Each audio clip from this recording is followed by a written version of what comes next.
Hello, everyone. I've been wanting to cover the uprising in Iran for quite a long time and finally made arrangements to do that and have the privilege today of speaking with Masih Alinejad. She is an Iranian journalist and a rare example of an honest and unwavering reporter. Even more impressive is that she began her career reporting on her own government, taking punishment such as her arrest in 1994 for distributing leaflets with critical views, or her dismissal from her job as a parliamentary reporter in 2005 for publishing an article that called out the parliament for taking massive bonuses in secret while publicly claiming they had taken pay cuts.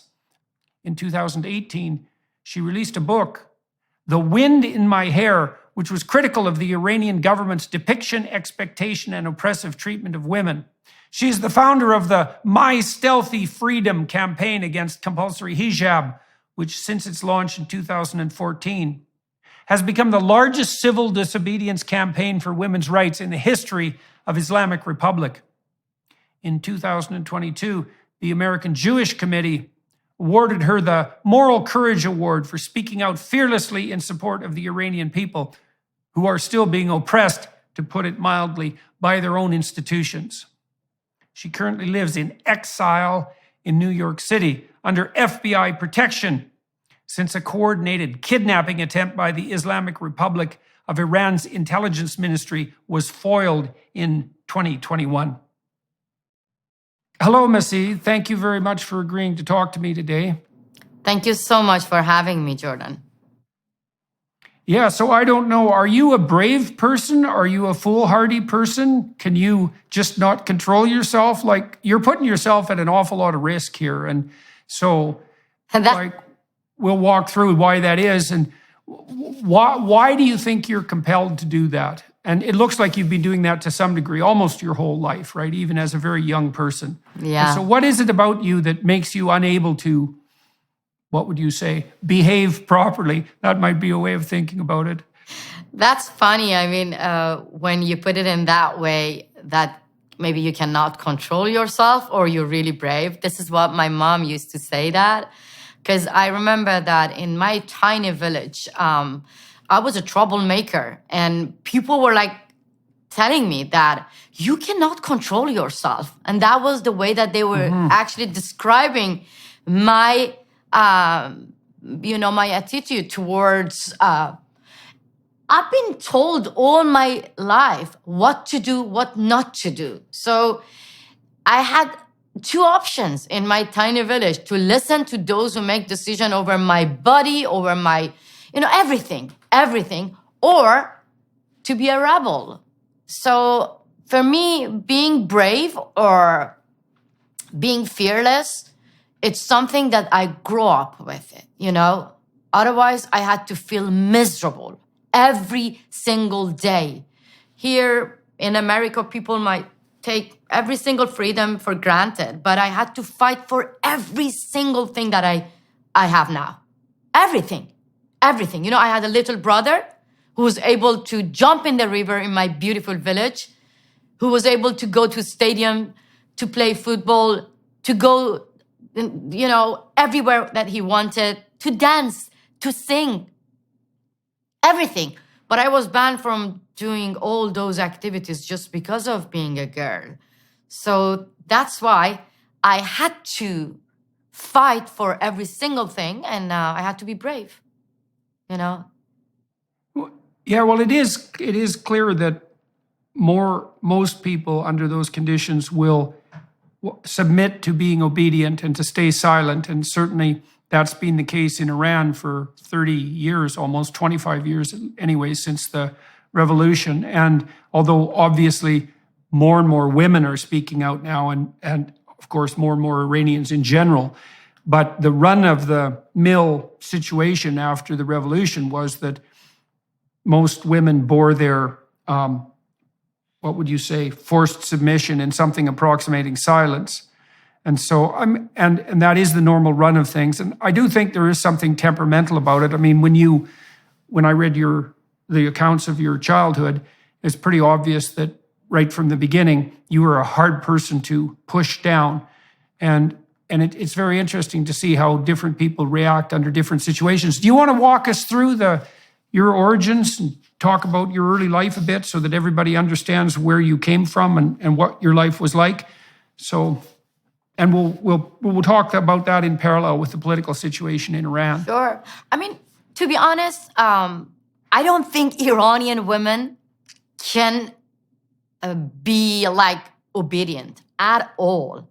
Women in the Middle East, I mean, all of them, they are rebel because to us, it's the way to get our dignity back, our identity back. There is a famous saying actually in Persian that if you want Iranian women to do something, tell them not to do. So anyway, we practice our civil disobedience. And look, I was only 2 years old when the Islamic Revolution happened.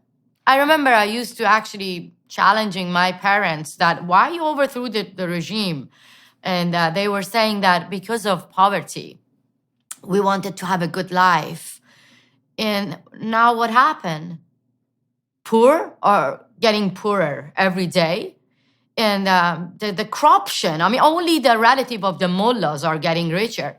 And I was actually challenging my fellow journalists, activists, editors that why did you overthrow the regime? Why did you were part of the revolution? And they were saying that because we wanted to gain more political freedom. What happened? The Islamic Revolution became a revolution against women. So clearly, we lost all the freedom that we already had. Like women were allowed to go to a stadium. Women were allowed to choose whether they want to wear hijab or not. Women were allowed to choose any kind of sports that they wanted to join. We had female judges. We had female ministers. We had female singers. Jordan, in 21st century, now women are not allowed to sing. So you see, we didn't gain any political freedom, but we lost all the social freedom that we already had. So that is why for women in Iran, every single day, it's like you are part of the war that has been imposed on us by the clerics, by the mullahs, by the Islamic Republic. And it's not a fair battle. It's not a fair war because they have guns and bullets. They have power, prison, money. They can execute you. We only have our body. We only have our voice. We only have our social media. And I had to use every single thing, like my body, my voice, my hair, my social media to fight them back. So that is why I don't think Iranian women or women in the Middle East, women in Afghanistan, as you see right now, can accept everything. I mean, our body became like a political platform for Taliban, Islamic Republic, and ISIS, and they write their own ideology on our body, and we have to carry it every day. We don't accept that. So that is why this is in our nature. Let's walk through the situation in 1979. So I'm about 20 years older than you, I believe, and so I can remember a lot of what happened in that period. And in the West, the state that was run by the Shah of Iran was very unpopular, especially among left-wing activists. They regarded it as a corrupt petrostate and believed that the Shah was fundamentally an oppressive autocrat. And certainly by Western standards, his government could have been radically improved. But the consequences of the Iranian Revolution, as you pointed out, were certainly not what anyone had hoped for except the tiny minority of people who actually instigated the revolution. And so the world went in relationship to Iran from a autocracy that was much more liberal in the manner that you describe, especially in relationship to women, and where a fair bit of economic progress had been made, despite the flaws of the regime, to an unbelievably repressive theocratic state. And one of the things that you point out is that one of the elements of this Islamic revolution, a peculiar element, was the focus of repression on women. And so I'm very curious about that. What do you think it was about the doctrine that drove the Iranian Revolution that caused the primary consequence, perhaps, or arguably at least, the primary consequence to be the large-scale elimination of women from almost every form of freedom. What was it about the doctrine that produced that? Yeah, it's not only about women. Let me actually give you an example about how minority being oppressed right after the revolution, mass executions happened. And I remember that when the Jews were being executed, people were saying that right after the revolution that we're not Jews, so we're not going to get involved. Then Baha'i minority got executed. Look, Ibrahim Raisi, the butcher of Iran, who's now the president, which we don't call it president, but he's in charge. He was the one actually who ordered massacre, mass executions. More than 5,000 people got executed by his order, and then women. And then women, So it's very heartbreaking. I cannot even believe that I'm sitting here in 21st century and talking to you and telling you the same person who ordered mass executions right after the revolution, the Islamic Revolution, was the one welcomed here at the United Nations.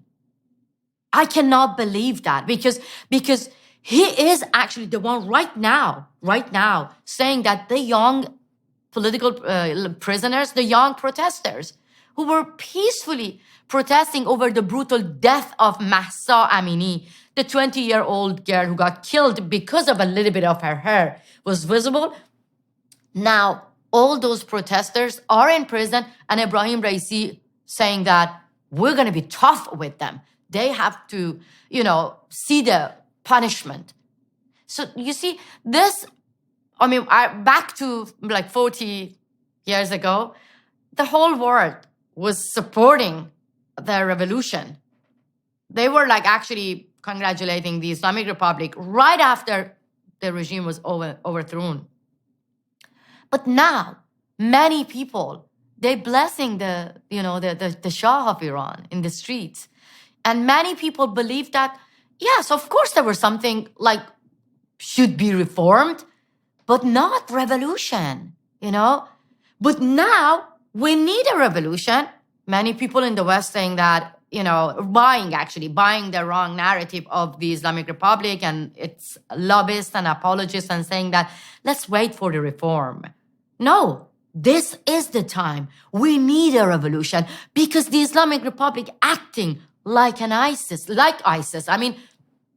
To millions of Iranian people, women, minority, Islamic Republic is an ISIS with oil. ISIS just behead people. The Islamic Republic hang people. ISIS took hostages. This is what the Islamic Republic did 40 years ago when they took American diplomats hostage. Yes, of course, they released them all, but they still having women like hostage. We are like hostage in the hand of the Islamic Republic. If we don't cover ourselves, we won't be able to get any kind of education or job, or we won't exist if we don't cover our hair in Iran in 21st century. So it means the Islamic Republic took the whole nation, took Iran hostage. So you see, this is ISIS, and we have to understand that in 21st century, we have to overthrow this regime. A lot of what you write about in the early part of your book, that's The Wind in My Hair, is the increasing range of restrictions that you experienced as you grew up. You talk about when you were quite young, playing with your brother and having a reasonable amount of freedom when you were extremely young. But then as you grew up and became more conscious as well, the number of things that you couldn't do started to increase and your range of options started to decrease. And so maybe we could walk through that. And I'm also curious, what do you think drives the antipathy towards female freedom that characterizes the Iranian state? Do you see that? Do you see the roots of that in something that's formally religious, or do you see that as something more associated with, I don't even know how to understand it exactly, with a particular kind of man's terror of female attractiveness? Or it's very mysterious to me that there's a whole culture predicated on the oppression of its own women. It's like you're so afraid of your women, What are you afraid they're going to leave you, or are you afraid they're not going to be attracted to you? You have to control every bloody thing they do. And how did you develop a theory like that? And you said there was some of that in your own family, as your father wasn't exactly an advocate for female freedom. Yeah, it's linked to religion. It is religious dictatorship to me and millions of other people. About my own family, my mom was able to choose what she wanted to wear before the revolution. And I remember she was wearing colorful dress, colorful scarf. But immediately after the revolution, when you see her picture, you get shocked. I could only see my mom's nose. That's all. I mean, she was all black. So you see, that was the religious government. They took everything away from us, and they made men like the owner of the women in their family. So it's not, I mean, for years and years, I've been hearing that people saying that this is part of the Middle Eastern people's culture, like wearing hijab or not going to stadium or not dancing, not singing. This is part of your culture. It's not. It is the culture of a religious dictatorship. So for millions of Iranians who experienced Sharia laws, it's very clear that the Islamic Republic, right after the revolution, tried to control the whole society through women. And that is why they use our body like their own political platform to write their manifest on it. See Afghanistan right now. What is the main picture of Afghanistan, which was, being taken over by Taliban? Covering women's face. What was the main image of women when they got, Yazidi women, when they got free from ISIS? You remember? The picture of women burning, the compulsory veiling. So you see, for us, it's not about a small piece of cloth when we talk about compulsory hijab. Compulsory hijab is like the main pillar of religious dictatorship. It's like, as I always say, it's like the Berlin Wall, And that is why the Islamic Republic really not willing to let it go. They rather kill teenagers, but they don't want to actually say that we're going to get rid of morality police, we're going to get rid of compulsory hijab, because they know that we, the women of Iran, are not just fighting to get rid of morality police or compulsory hijab. We see this compulsory hijab like it's in the DNA of religious dictatorship. It's in the DNA of a gender apartheid regime. So for us, clearly, we want separation between religion and politics. And this is 21st century, and I don't think this is too much to ask. Well, so there's the Sharia law issue, there's the religious issue, then there's a psychological issue that I want to delve into momentarily to see if we can sort these things out a little bit. It's still a mystery to me in some regard, because it appears to me, and this is maybe just my Western liberal bias, that the optimal relationship between a man and a woman is one of, well, first of all, it's voluntary. And second of all, there's an element of playfulness about it if it's running optimally, right? So there's love and playfulness and care and all that associated with it. But the most relevant part of all of that is the fact that it's a voluntary association. And that's part of what makes it both tolerable for both parties and maybe enjoyable for both parties. But it's also something that speaks to the heart of the proper social contract in relationship to long-term, to any long-term arrangement between men and women. So then I'm trying to think about what it has to be like to be a man who believes that women have to be controlled in this manner. And it has to be, and this is psychologically speaking, it has to be something like the belief that unless you police women entirely in all of their... and supplies into the hands of those on our front lines. The producers of the show, myself included, love Black Rifle Coffee and find it the perfect go-to for the morning commute to work as well as work itself. Black Rifle Coffee gives us the boost we need, expertly mixing bold flavor and that much-needed kick of caffeine. So go to blackriflecoffee.com and use promo code Jordan for 10% off. You can also find Black Rifle Coffee in grocery and convenience stores near you. Black Rifle Coffee, America's coffee, and our preferred blend to enjoy alongside the Jordan B. Peterson podcast. behaviors, especially anything that might be attractive on the sexual front, that they'll want nothing to do with you and they're completely untrustworthy. It has to be something like that, because if you leave women to their own devices, well, then they're not going to have anything to do with you and they're going to flaunt their wares, so to speak, to other men, and everything will fall apart. And I can't really imagine a more cowardly attitude towards women than that. The attitude is, unless you tell them what to do all the time, they're going to have nothing to do with you and run off. Yeah, it's pathetic. It's utterly pathetic. And I don't think that's exactly religious. It seems to me to be, in some real sense, it's even deeper than religious. It's this appallingly second-rate psychology of some notion of the relationship between men and women. Unless it's based on strict control and power, there's no possibility of an optimal relationship, because women are untrustworthy and they're sexually provocative and they'll just run off on you if you don't police every bloody thing they do. And that's so pathetic. And if that's the basis of your entire polity, which is the point you're making with regards to the hijab, you can't see that a political society like that could be anything but ultimately repressive. Of course, look, but at the end of the day, in my country, Iran, in Afghanistan, in the Middle East, we see that if the religion leave men alone, leave women alone, we know how to handle our life. We know how to deal with any kind of discrimination if we see through culture or through men among our family controlling us. But when the law is actually promoting violence and calling men to be the owner of women, then it's getting worse and difficult, you know.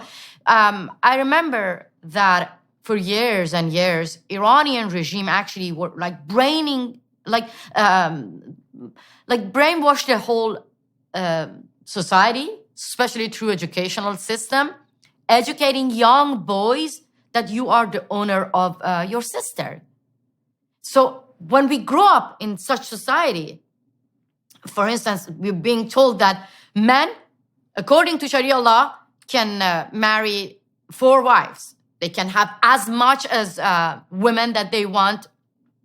And oh my God, women cannot, I mean, as a woman, if you show your hair, it's a crime, but men are allowed to actually do whatever they want to do. And in the name of honor, father can kill his daughter. I mean, these are facts that I'm telling you. Like a girl in Iran who removed her hijab, Sabah Kordafshari, received 24 years prison sentence just because of removing her hijab in Iran. But a father who actually beheaded his daughter received only 8 years prison sentence. So here, clearly, we're talking about Sharia laws actually allowing men to control women, to own women. So as a feminist, I believe that in my country, men are very progressive. I see that how men now are walking in the street toward morality police, toward security forces with open arm and saying that we are ready to die, but we are not going to leave our sisters who are fighting for their dignity. So the society of men are more progressive than the law, the establishment. And that's very, very frustrating that you see that through educational system, we're being told that, hey, you can kill your sister. But now the same men are shouting in the street, like, میمیرم، میجنگم، ذلت نمیپذیرم, saying that we rather die but not live with humiliation, because men think that this is an insult to them when the whole world actually saying us this is your culture. Iranian men cannot control themselves. They can get excited if they see women's unveiled, women's hair, women's body. This is an insult to men. And to be honest, I'm very proud of Iranian men and women now shoulder to shoulder saying that we want to get rid of this religious dictatorship, because it's not just an insult to women, this is an insult to men as well. And that scares the Iranian regime. So you started to really work as a political activist when you weren't a very old teenager, eh? You started writing pamphlets and meeting politically. How old were you when you started doing that? Like, you left your village, if I remember the story correctly, you left your small village and went off to school. How old were you when you started to become politically active? I mean, when you say that you left your village, it just breaks my heart, because I got kicked out from everywhere. I never had a choice.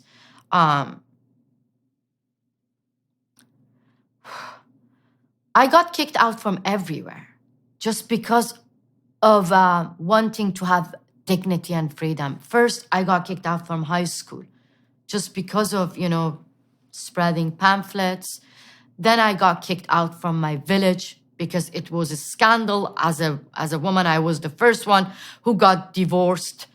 I was the first one who got kicked out from Iranian parliament. I was the first one who got pregnant before officially, being married. And that was huge scandal, And in my village, I don't have any space to stay because it was not easy for my parents. I was really a scandal for all my family. And then I became a columnist.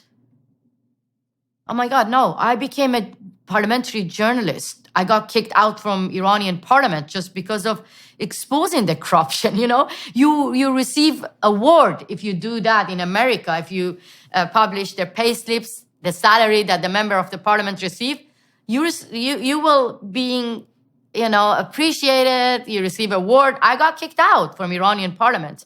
At the end, I got kicked out from my homeland, Iran, because, I had two options: to stay in my country and impose self-censorship on myself and just stay quiet, or leave Iran and be loud.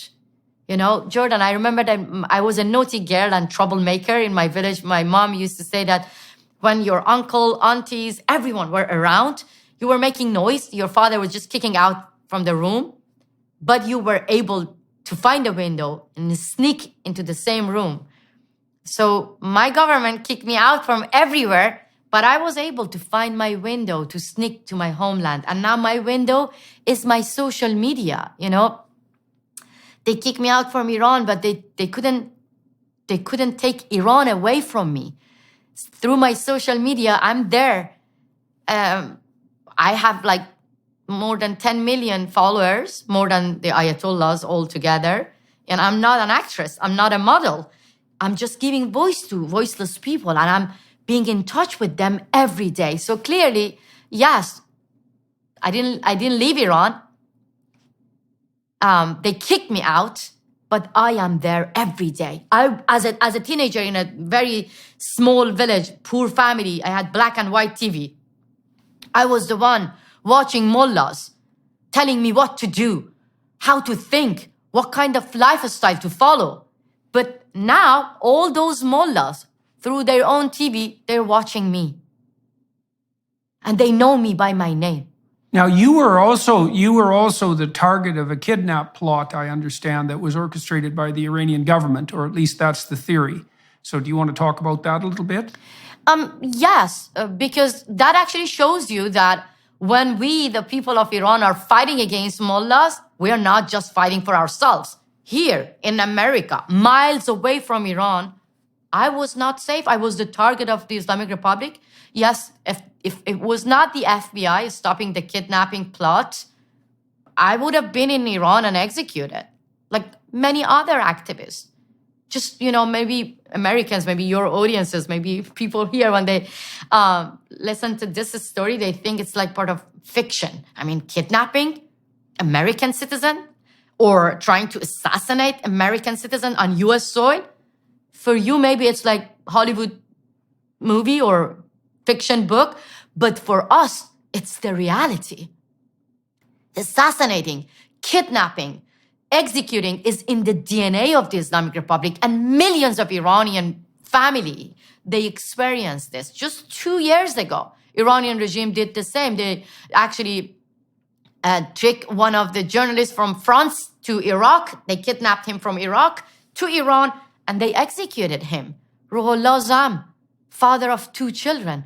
So that could have happened to me. And actually, I remember then when the FBI came to my house and they said that this time it was not about kidnapping.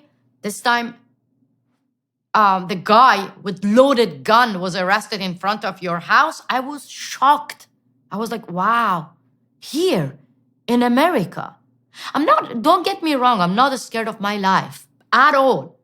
But it is scary that you see that the Iranian regime dare to challenge the US authorities on their soil. That's scary, happening in front of the eyes of free world, that the Iranian regime tried to kill, people abroad. So why aren't you afraid?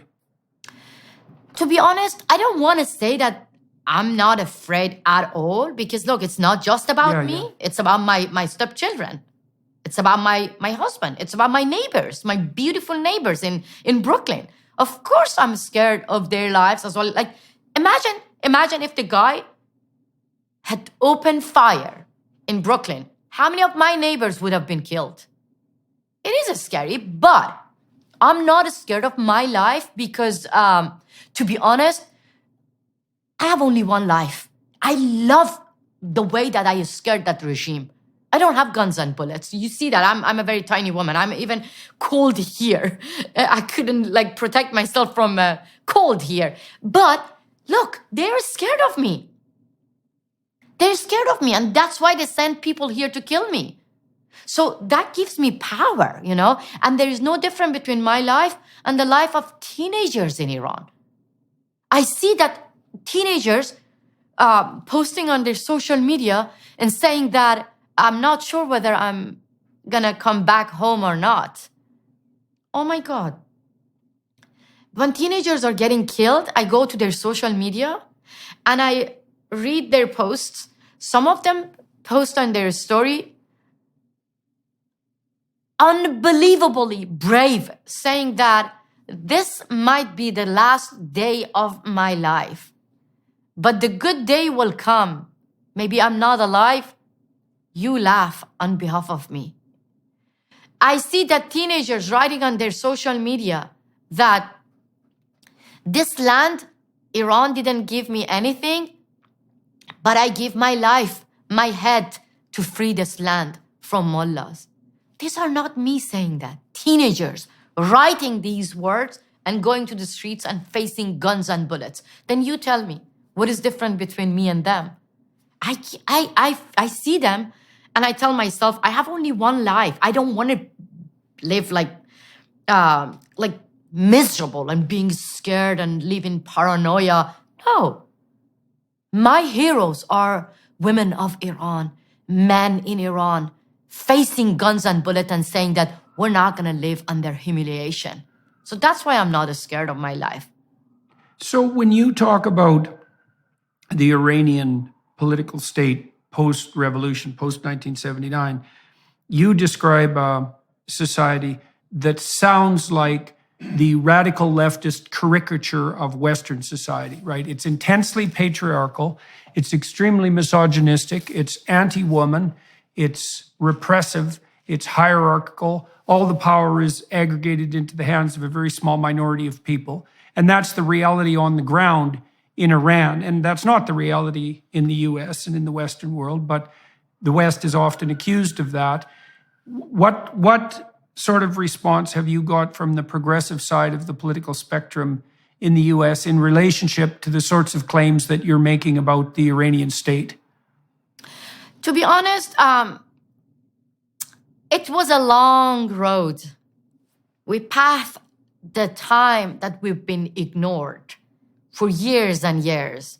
For years and years, the progressive and left were quite lost. When I was saying that compulsory hijab is not part of our culture.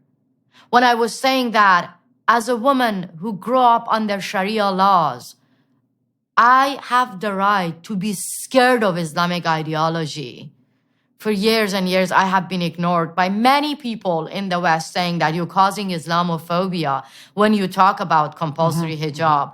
But to be honest, now, because of the bravery of Iranian people within the society making awareness, finally, I see that the media, left, liberal, progressive, celebrities, feminists, finally are hearing us. Finally, we are being heard. I mean, recently when I saw that CNN covered the story of Iran's new revolution, exposing that how women are getting raped in prison, I was sitting in my house watching the news. I was crying, but at the same time, I was really proud that finally my people in Iran made the whole world to hear them, to understand that this is a feminist revolution being supported by men in Iran, and the Western liberal, the Western feminists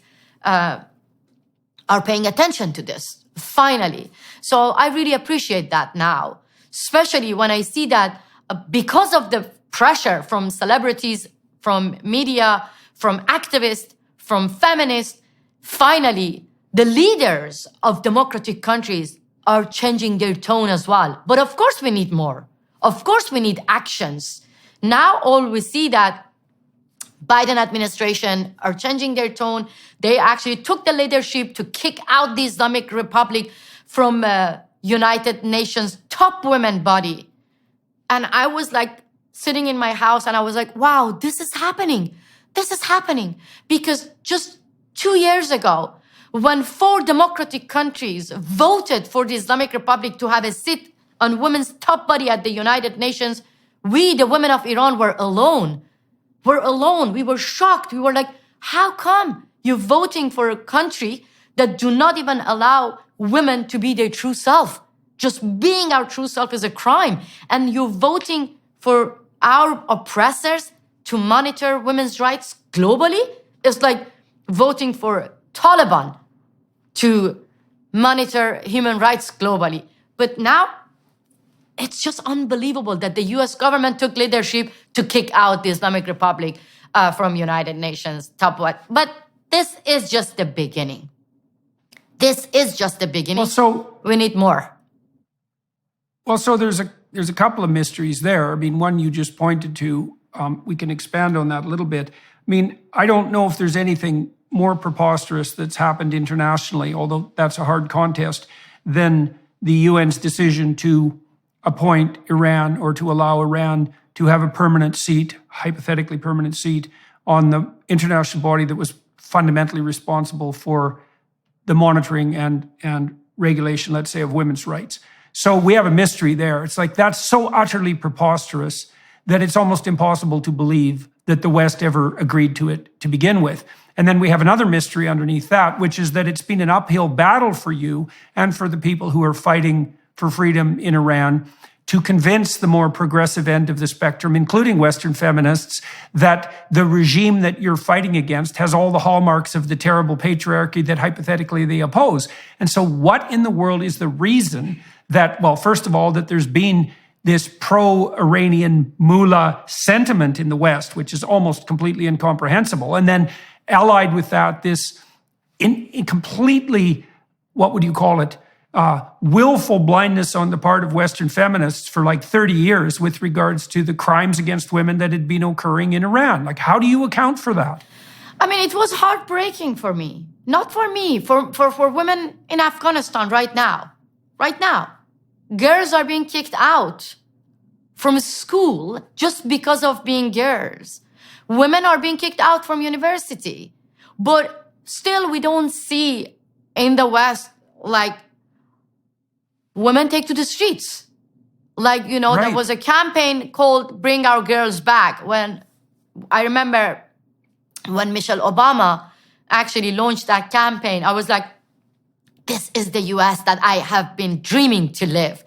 When Women's March happened here in America, I was like, yes, I was part of the Women's March. I took to the streets and I was calling my fellow activists in Iran with joy, saying that I cannot believe I'm shouting my body, my choice without getting arrested, without getting harassed, without being bullied in the street, without being killed, I was like, oh my God, this is the America that I had dreamed to live. But suddenly I was shocked that when I am saying my body, my choice, the same feminists go to my country and they wear hijab in front of the Islamic Republic. Yeah. Not even going to my country. Here in the West, my God, here in the West, some of the female politicians, the US envoy for Afghanistan, wore hijab in front of Taliban in the West. Why? I don't get that. I don't get that. So that's why maybe I'm really appreciative now when I see finally the young girls and teenagers risk their lives. They paid huge price to make the whole world, especially the global feminist movement, to understand that this is the time that you have to recognize this revolution, which is taking place in Iran. And now they are paying attention. Finally, I heard that President Obama actually said that he regrets. Hillary Clinton said that she regrets by not supporting the Green Movement in 2009. So we, the people of Iran, actually now calling on the free world that this is the time we have to see International Women's March for women of Iran and women of Afghanistan.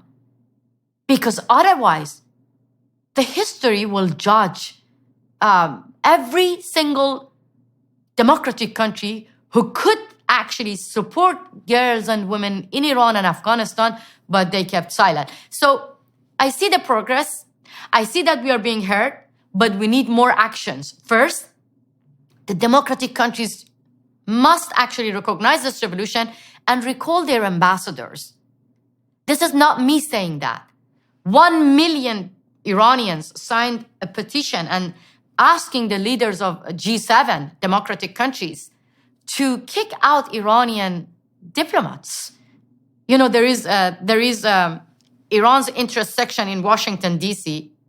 Jordan, I challenge every feminist to come with me, to go to Iran's interest section, to see that how here in the U.S. we get kicked out if we don't cover our hair.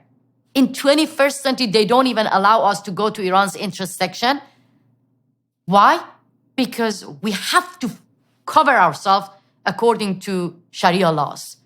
Why? My people, my women in Iran, they risking their lives. They practicing their civil disobedience. They remove their hijab. Why should we keep silent? We can do that here. We can practice our civil disobedience in Iran's interest section to show the rest of the world that how barbaric this regime is. So let me argue this a bit from the side, the hypothetically more progressive side, because there's some thorny issues here.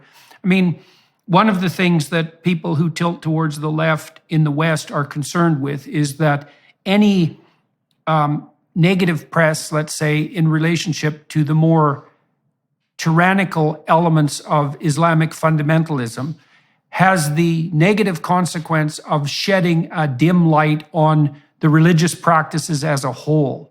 And so people are rightly concerned, I suppose, that about distinguishing between valid criticisms of the excesses of the fundamentalists and generating a kind of more global, let's call it Islamophobia, that would inflame religious tensions between the Christian world and the Jewish world and the Islamic world. And so there's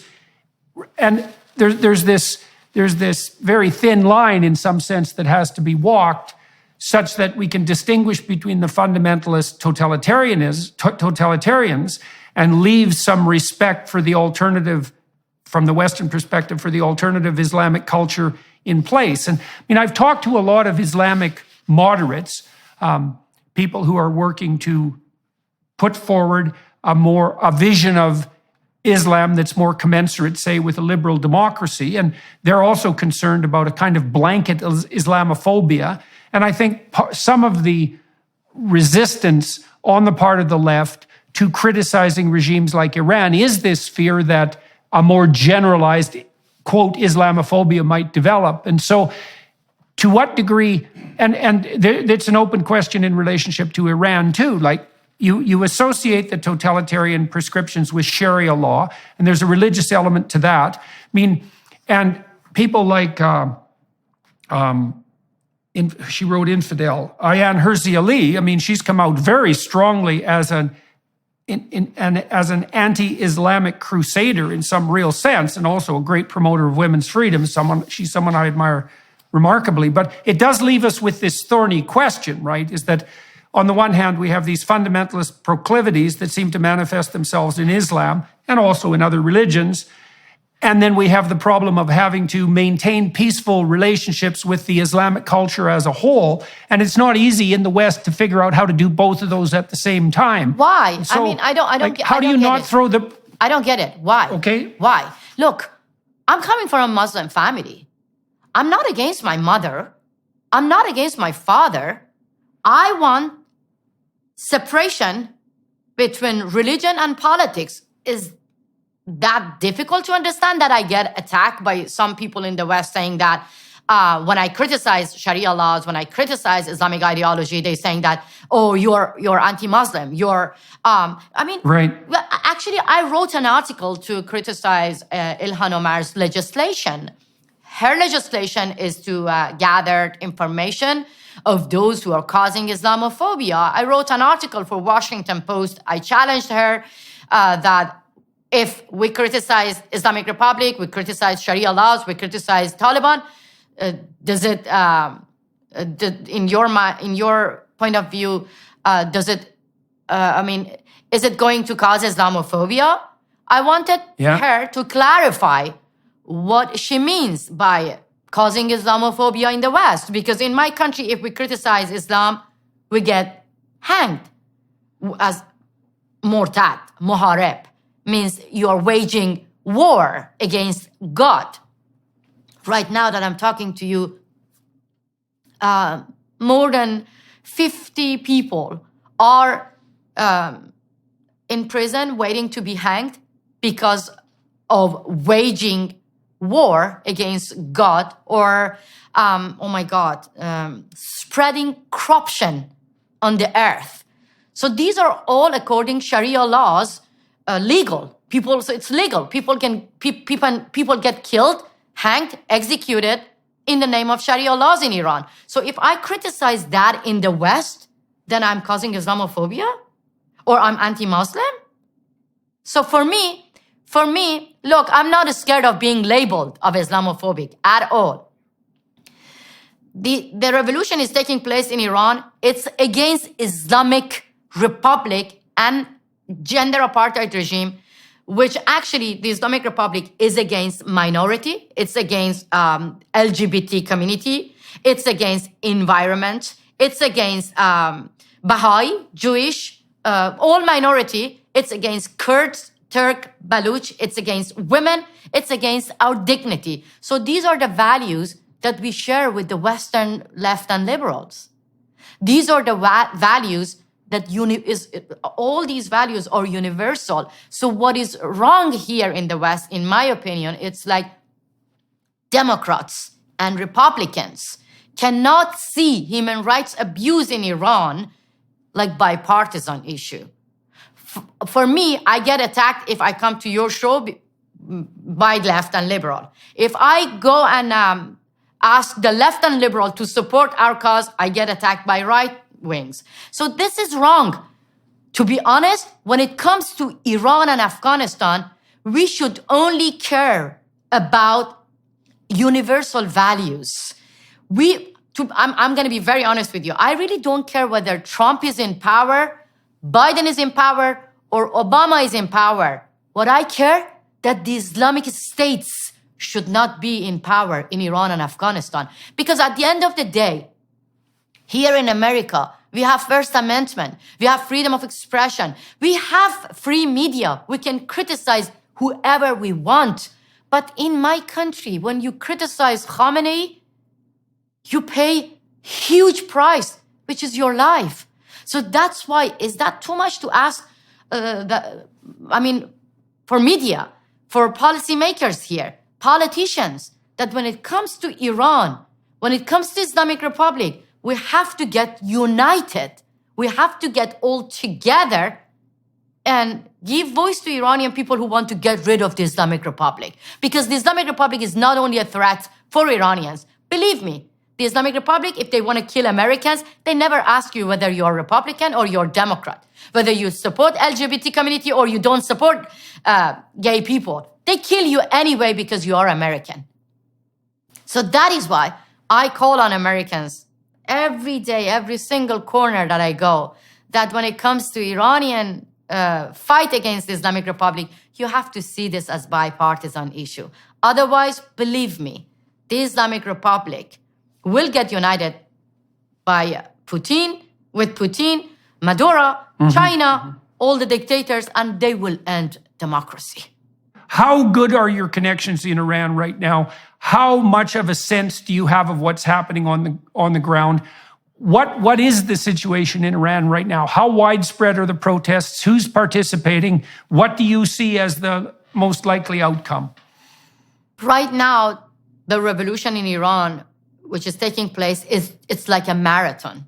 I'm not saying that we're going to overthrow the regime overnight. We have really tough road ahead. As you see that 18,000 people are in prison and more than 50 of them are in death row.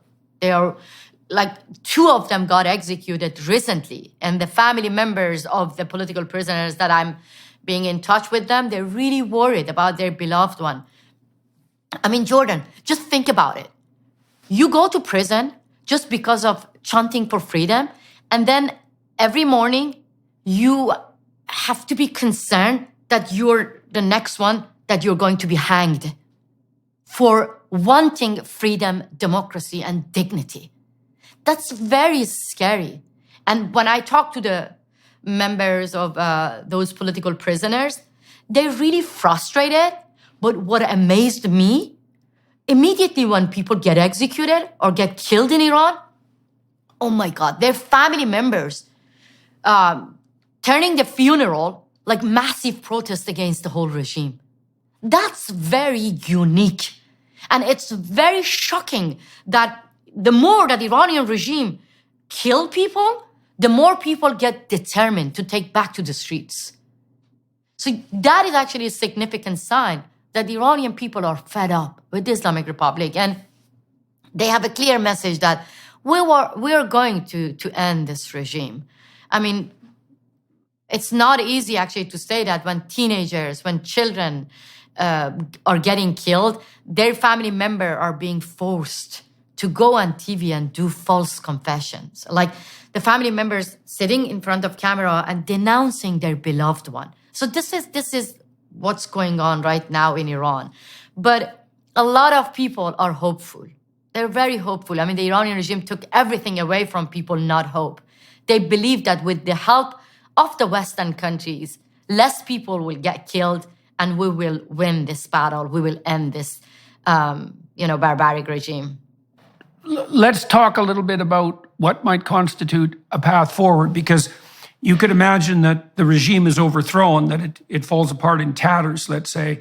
But, well, one of the themes that's developed in the biblical story of Exodus is the narrative notion that when you escape from a tyranny and you've been slaves, you don't go to the promised land, you go to the desert, right? And that's a period of interminable wandering and confusion. And we've seen this time and time again, where an oppressive, centralized regime will collapse. And the consequence of that isn't the recreation of a functional polity, but the descent into something like unbridled chaos. And I mean, Iran could fragment. There's all sorts of tensions that are pulling it apart. And one of the things that I'm curious about are your views about what might happen that would actually be productive in the Iranian context if the centralized oppressive regime collapsed. Like, why wouldn't Iran just become a failed state then? Why are you optimistic about the fact that a new form of governance might emerge? That's actually very good questions, because I often get this questions from journalists, even ordinary people in the West, saying that how you're that sure that Iran is not going to be Libya, Iran is not going to be right. Syria, you know what?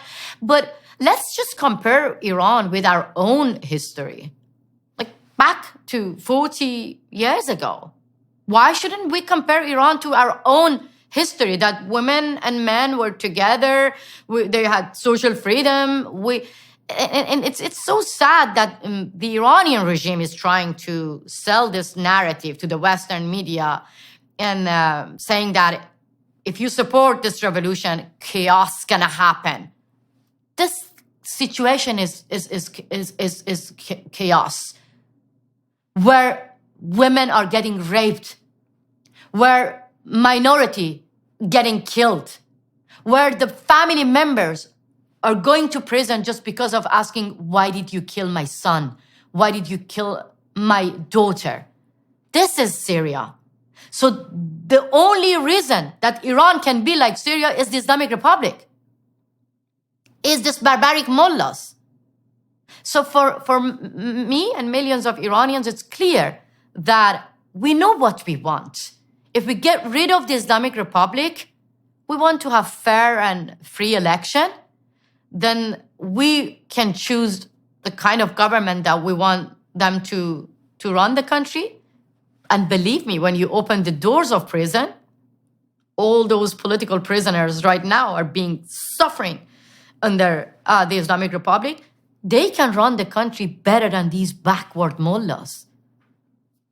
Many educated people outside Iran, many intellectual elites who were forced to leave Iran, now they are ready to run the country. And believe me, they can run the country better than clerics, better than mullahs. So this is, to me, clear that the Iranian regime trying to sell this narrative. But believe me, as far as the Islamic Republic is in power, the whole world cannot be a safe place. Right now that I'm talking to you, the Islamic Republic sending drones to Putin to kill innocent Ukrainians. Right now that I'm talking to you, US citizen, British citizen, UK citizen, German citizen, Swedish citizens, they are in Iranian prison being used like bargaining chip to get nuclear deal. And then here, I keep hear from some of the analysts, some of the apologists, some of the media and policymakers saying that we have to stick with our policy to negotiate with the same regime because an Iran with bomb is a very dangerous regime for everyone. But believe me, an Iran without Islamic Republic can make the whole world much safer place. And we Iranians and Western countries, we can achieve our goal when the Islamic Republic is gone. Because the Iranian regime is a cheater broker. They are cheating. You cannot trust them. You cannot negotiate with them when they lie. But they keep lying about their nuclear activities, everything. So for millions of Iranians, it's clear that if the Western countries understand that, they can achieve their goal. If the Islamic Republic is gone, then Iran is going to be a secular, democratic country. The young generation, smart and intellectual leaders inside and outside Iran, they can run this country better than Khatami, Khamenei. You have enough faith in the educated and competent section of the Iranian population, dispersed though it may be, to put forward a form of governance that's going to be far superior to what's happening now. And you think that's a realistic possibility? It is. Look, let me tell you something. For years and years, Iranian regime were trying to say that if you don't cover yourself, you won't be safe in public. You will get raped by men. Oh my God. This is their mindset. They even actually made a fake news about myself as well, saying that on Iranian national television, that Masih Alinejad got raped by 3 men in London. Guess why? Because she undressed herself. So this is the mentality of this regime.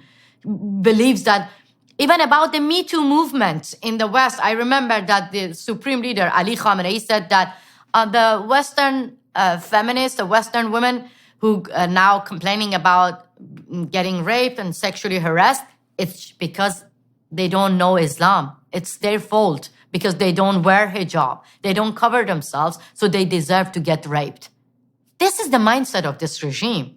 So of course, the young generation are more progressive than these backward mullahs, and they can run this country better than those who believe that if you get raped, it's your fault.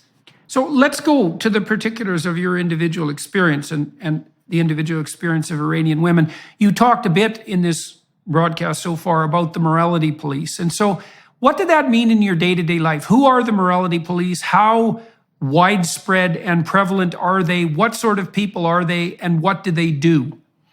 I cannot believe it. Again, in 21st centuries, we talk about morality police. What kind of moral that you walk in the streets and you look around and you see like a teenagers, oh, cover yourself, cover yourself. If you don't cover yourself, then I'm going to punch you on your face. Yes, morality police are a bunch of officers, men and women. They're receiving money from the regime, walking in public and monitoring that whether people behave properly, whether people follow Sharia laws appropriately. I mean, Mahsa Amini, who got killed, the 22-year-old woman, she was not even unveiled. A little bit of her hair was visible. And that's why she got arrested. You know, I really want you to go and check the hashtag called My Camera is My Weapon. For years and years, I have been receiving videos from women inside Iran filming morality police. If you really want to know what morality police mean in 21st century, go and watch their videos that bravely filming the officers and bunch of backward, agents of the Islamic Republic harassing women for the way that they've been dressing in public. And it's beyond sad. It's beyond sad that for years and years, women are being harassed, getting beaten up, getting arrested, or receiving lashes for not wearing appropriate hijab for years and years. And now the whole world, now finally they're paying attention to us. But believe me, it didn't need for teenagers to get killed, for the whole world to understand that. When we fight against compulsory hijab, we fight against one of the most dangerous regime who dare to kill innocent people for just, being their true self.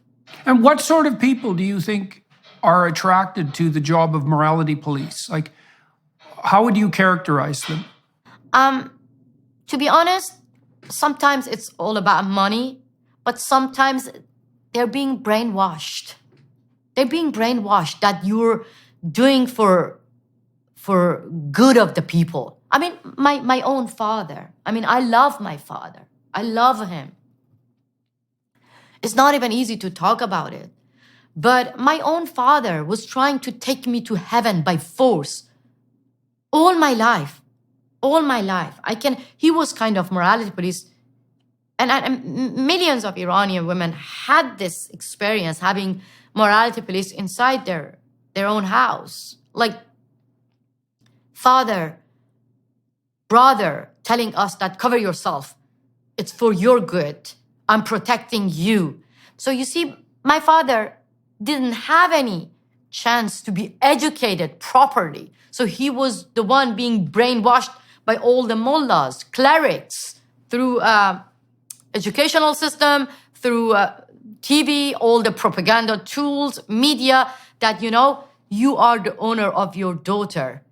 If you don't force her to cover herself, then you will be responsible as well. I mean, my father and I was told through all the clerics, through TV, that women will get hanged by their hair if they don't cover it. So my father was like, okay, so I'm going to protect my daughter. That's kind of brainwash can make people to please their own daughters, to please women in public. So what's your, if you don't mind me asking, and feel free to reject the question, what are your parents' attitudes towards what you're doing now and the profile that you've established? I mean, you're not only experiencing the division in Iranian society at the political and sociological level, it's being acted out in your own household, which is typically the case for deep political issues. And so how do your parents and your family respond to what you're doing at the present time? To be honest, not only my family, millions of other Muslim people, millions of other, older generations who have been supporting this regime, they have changed. But just watching that, how brutal is this regime. I mean, I can talk about myself again, that the Iranian regime interrogated my 70-year-old mother for what I have been doing, to stop her from sharing her love with me. It was really sad watching my own sister on Iranian national television disowning me publicly. And it's beyond sad that the Iranian regime actually asked my own family to take me to Turkey. They were trying to kidnap me from Turkey. So for me, it's heartwarming that my mom didn't go to TV to denounce me publicly. It's heartwarming that my mom didn't want me to be kidnapped. So that's why she didn't actually cooperate with the regime. My brother, Ali, oh my God, they put him in prison for 2 years just because he didn't want to actually, he didn't want to see his sister being tricked from America to Turkey and being kidnapped from Turkey. So that was the plan of the Islamic Republic. So you see, I have been working really hard. Now I have my family on my side, which maybe they're not saying that in public, but by not taking me to Turkey, by not going on TV and denouncing me publicly, I love them, I love them. And many other people in the street that I see that they wear hijab, but they're supporting their daughters. Many other fathers that I see that they believe in Islam, but they don't believe in political Islam and they don't want to support this regime. So that scares the Iranian government. That finally, people like my mother, people who actually were part of the revolution to overthrow the Shah's regime, taking to the streets and saying that we made a mistake. We overthrew the Shah's regime. We made a mistake, Many people chanting in the streets saying that it's a big lie that the Islamic Republic say that our enemy is America. Our enemy is right here, is the Islamic Republic. So this is the victory. So that's why I'm very, very optimistic, because I believe that even those who supported the Islamic Republic, now they know it very well, that the Islamic Republic is against the dignity of everyone.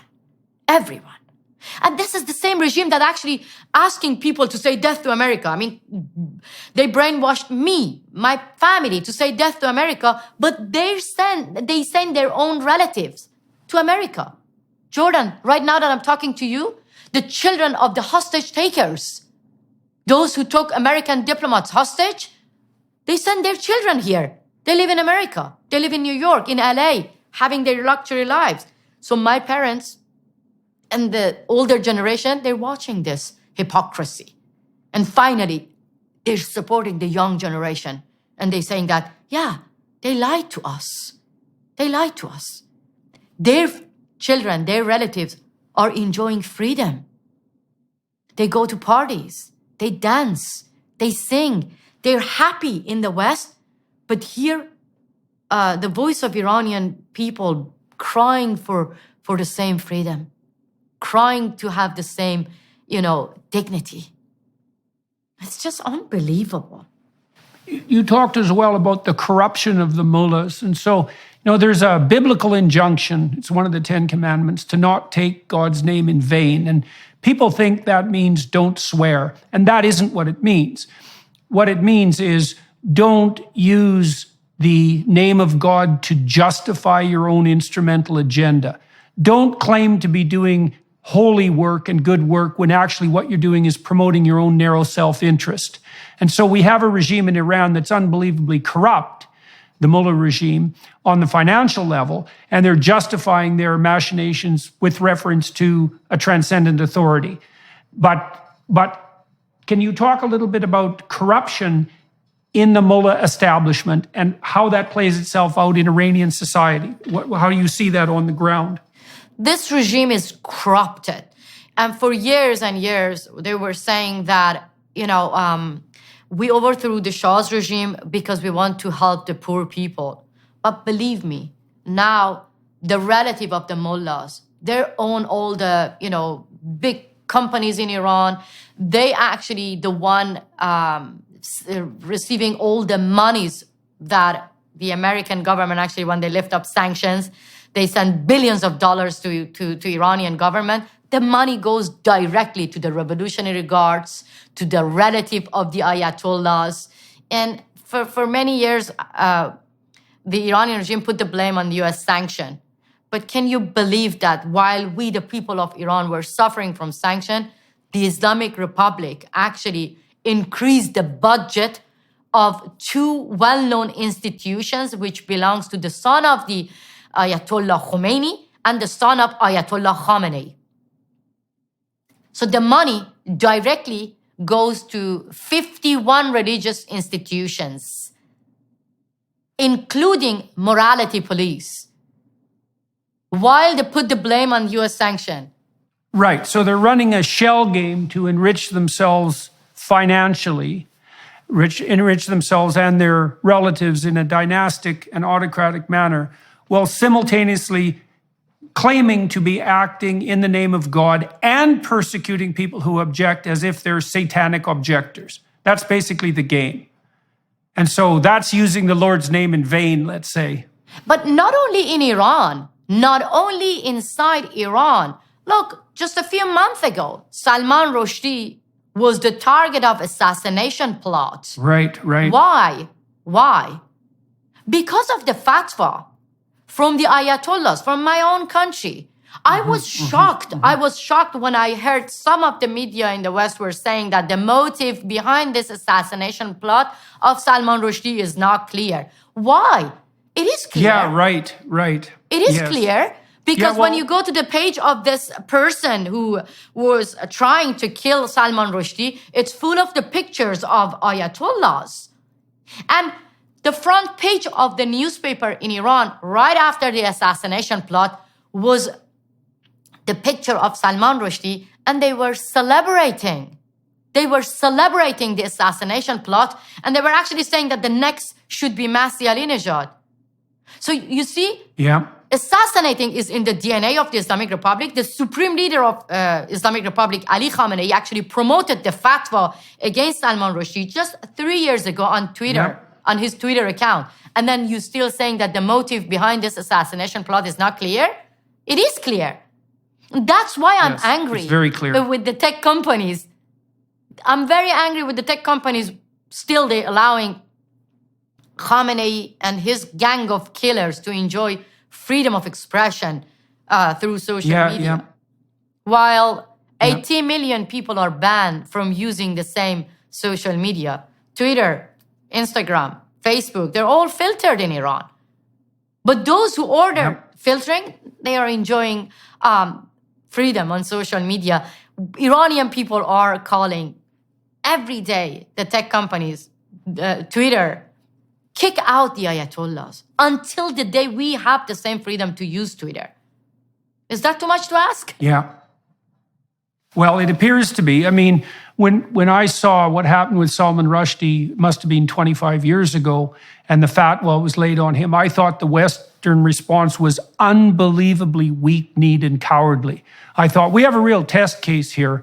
The idea of freedom of expression is being directly challenged by this terrible regime in Iran, with a price being laid on the head an outstanding writer who's made his reputation in the West. And all the West did was kowtow and become extremely apologetic. And I thought, we're in real trouble because we're too stupid to notice that an attack on Salman Rushdie is a direct attack by the Iranian fundamentalists on the fundamental notion of freedom in the West. And that's been unfolding over 25 years. And as you said, it culminated in this most recent nearly fatal attack on Rushdie. And not only that, and look, the West has... Not only that, the professor at Oberlin College, Mahallati, Right. he is the one actually promoted the fatwa against Salman Rushdie. And I don't get that, how he is welcomed by the US government to be a professor and teach peace and democracy at Oberlin College. Another professor, Mohajerani, who was the minister of culture in Iran, who left Iran and now he lives in England. He actually wrote a book and promoted the fatwa against Salman Rushdie. So you see, I don't get this contradiction that at the same time, you are saying that you care about democracy and safety of Americans and Western people, but at the same time, you allow those who promote the fatwa against Salman Rushdie to enjoy their freedom and educate the young generation at universities in the Western countries. They are going to ruin the mindset of the young generation in America. That's why there is a huge campaign against Mahallati and asking the college, Oberlin College, to kick him out. Because he was actually the one hiding and covering up the mass executions, because he was actually the ambassador of United Nations during the time when Ibrahim Raisi ordered the executions of more than 5,000 political prisoners. He was the one actually here in America covering up the mass executions. And now it's still nobody hear the cry of Iranian people saying that he was the one promoted the fatwa against Salman Rushdie as well. You know, this is something that I strongly believe the American policymakers, Republican and Democrats, should see this like bipartisan issue and help us to be heard. Right. Well, what would you like in more detail? What would you like Western leaders to do in relationship to the ongoing events in Iran? What do you think would be most helpful as far as you're concerned? So if I could sit down and talk to my Prime Minister, Justin Trudeau, which has about as much chance of happening as a snowball lasting on the sun, by the way, what do you think it is that he should be doing that would actually be helpful to the women and men in Iran who are trying to fight against this fundamentalist tyranny? Simple demand. I call on Justin Trudeau to put the Revolutionary Guards on the terrorist list. Look, 3 years ago, I was in Canadian Parliament. I was actually begging the policymakers to put Revolutionary Guards in the terrorist list, to sanction Revolutionary Guards, and to sanction all the oppressors. 3 years ago. What happened? I was ignored. I was actually under attack by some of the Islamic Republic apologists in Canada. And they're calling themselves activists, human rights activists, but they were echoing the voice of the Iranian regime and attacking me, bullying me. Why? Because I asked Justin Trudeau to actually sanction Revolutionary Guards. What happened? By ignoring our demand, the same Revolutionary Guard shot down the Ukrainian airplane and killed 176 innocent Iranian and Canadian people. So our Prime Minister is hypothetically a progressive sort of person and is hypothetically on the side of women. And so how do you account for the fact that despite your attendance at the Canadian Parliament and your request for support, that you never got it? How do you explain that? It breaks my heart. It breaks my heart. But as you actually got to know me during this interview, I'm not that kind of person to give up my fight. I'm not that kind of person to give up having hope to convince the leaders of democratic countries that this is your turn now. You have to recognize Iran's revolution and call your allies, get united, kick out the Islamic Republic diplomats, recall recall your ambassadors from Iran and publicly announce that the nuclear deal is dead. Is dead. Because you cannot condemn the killers, the murderers, but at the same time, trying to negotiate with them, sending billions of dollars to the same murderers. Can we talk a little bit about the nuclear deal? Is that a reasonable place to go? I think there's nothing else to add. The nuclear deal is already dead, but what we want the US government and its allies clearly and publicly announce that. Because this is the only thing can help the Islamic Republic to survive. Islamic Republic always put the blame on us, saying that, this revolution, the new revolution, is being supported by Western government. But believe me, for its own survival, the Islamic Republic is begging for support, to get support from the Western countries. We don't actually ask for much help from the leaders of democratic countries. What we want is we want them to stick with their own values. That's all. And not save the Islamic Republic while the Iranian people manage to shake this regime. Don't go and shake the hand of the same regime. That's all we want. Because we believe that the Islamic Republic is a threat for the region and for the democratic countries as well. And if the Western countries looking for a stability in the region, they cannot go and negotiate with one of the most unstable regime. They have to recognize the civil society. They have to recognize this modern progressive revolution, and they have to stick with the people of Iran. We are better allies than the Islamic Republic for the Western countries. Right. So do you believe that the revolutionary spirit that's now manifesting itself in Iran, is that growing, or are the mullahs successfully repressing it? Because it looks like it doesn't look to me like it's spreading exponentially. I can't tell, and that's part of the reason why I wanted to talk to you today. I mean, the mullahs have a lot of control and they have a lot of power and authority on their side. And so what's the situation on the ground in Iran? How widespread are the protests? What percentage of the population is taking part? The Chinese successfully have clamped down on their people time and time again and maintained their terrible totalitarian regime. And so I don't understand the balance of power in Iran at the moment. Do you think that the protesters have any chance here, or are they just going to get shut down? I strongly believe that this time the protesters are going to win the battle. Because, look, first of all, the level of the brutality is very high. People are facing executions, but it's still, every single person get killed. People get back to the street and turn his or her funeral like a massive protest against the same regime. But don't forget that they have money, and they can actually, buy some of the people to shut down the protest and to oppress the protesters. But at the same time, the more that the Iranian regime killed, the more that Iranian people get determined to overthrow this barbaric regime. For me and millions of other people, this time is different. This time is different because this time maybe it's like not 2009 demonstrations. In 2009, it was mostly about election. It's not like 2019 demonstrations because it was mostly about economic. This time is mixed. People who believe that this regime is against every minority. It's against men, women, LGBT community, environment. It's against Baha'i, Jewish people, Kurds, Turk, Baluch. They all got united. But for years and years, the Iranian regime was successfully could execute Kurds.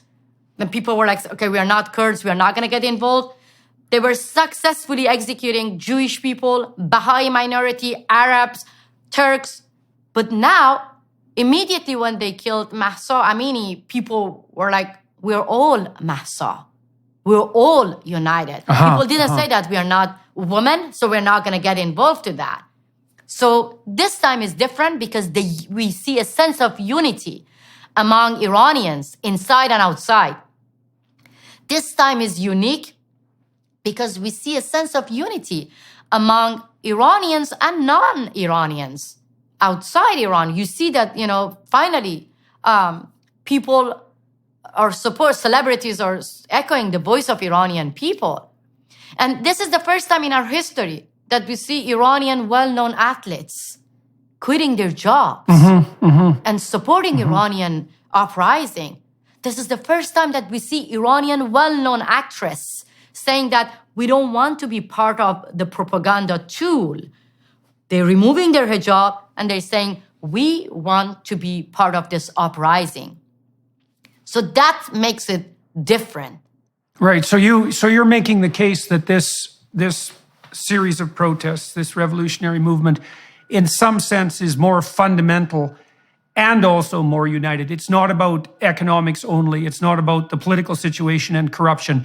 It's about the fundamentally totalitarian nature of the state and the fact that it's oppressing people so broadly that everyone can be united in their opposition to that oppression. Exactly. And so you see it as striking at the heart of the totalitarian state. Exactly. And as I told you, this is the first time in the history that people are united in a beautiful way. And it actually empowered many people in autocracy, like Chinese people, when they took to the streets, they were actually showing their support to Iranian people using the same slogan, woman, life, freedom. People in Afghanistan, they got empowered by the slogan of Iranian people. So clearly, this uprising is encouraging everyone to be part of it. It's beautiful. It's very progressive. It's very beautiful that you see mothers and fathers immediately when they lose their beloved one, they take to the street and saying that this revolution needs blood and our beloved one, I get goosebumps. It's not easy for parents to say that. It's not easy. I'm a mother.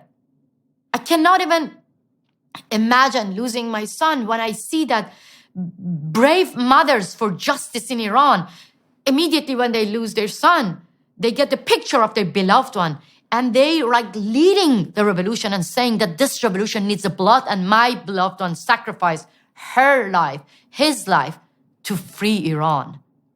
This is a revolution. The revolution happened inside the heart of Iranian people, It's very, very powerful that you see people know that this is not free, but they are ready to pay the price. These are to me, it's like I'm walking in the history. In the history you read about heroes. But now we actually see the real heroes in the streets of Iran saying that freedom is not free, but we are ready to pay the price to get rid of the Islamic Republic. Well, Masih, that's a very good place to end, I would say. We've talked for 90 minutes on YouTube. Thank you very much for agreeing to talk to me today. I hope you continue to be able to do what you're doing. And I'd like to thank you for talking to me. I'd like to thank everybody who is watching and listening on YouTube and the associated platforms too. And if any of you have been particularly taken by this story today, you could always put pen to paper and write your congressman or your senator and let them know that you're not all that happy about the situation in Iran and that if the politicians got their act together and were stalwart in their opposition to this fundamentalist, totalitarian, misogynistic, brutal regime, that maybe it could be pushed over and that would be a nice object lesson to totalitarian tyrants everywhere in the world. And so you'd think the West could get their act together in relationship to that goal. And so I'm going to talk to Masih some more on the Daily Wire Plus platform, probably more biographically, which is what I tend to do on that in that 30-minute segment. I'd like to thank the Daily Wire Plus people for setting up the production for this today and facilitating the conversation. And once again, I'd like to thank you very much for talking to me today and wish you the best of luck in your well, let's say first your continued existence and your continued safe existence, but then also in your attempts to, well, allow your voice to ring out despite the, what would you say, the cost that you have and are likely to continue to bear. Thank you so much. I hope we're going to win this battle, and one day I'm going to invite you to my tiny village in Iran, and you will be able to see beautiful Iran and beautiful people of my country. It's a date. Yeah, that would not be something. That would be something to look forward to. It's a dream coming true. Thank you so much for having me. That's for sure. You bet. You bet. Very good talking with you. Hello, everyone. I would encourage you to continue listening to my conversation with my guest on dailywireplus.com.